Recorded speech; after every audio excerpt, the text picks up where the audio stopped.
A pressure cooker scientist. No, no, no, no. A kitchen model in science class.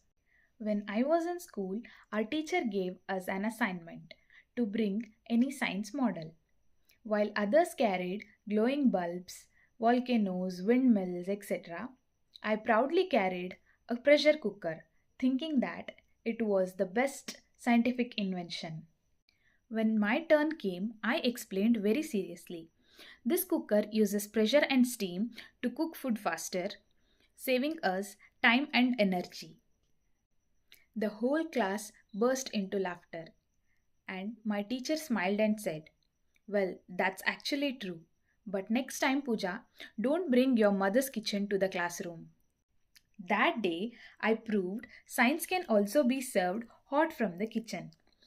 From then onwards, whenever I entered the class, my friends used to whistle like a cooker releasing steam.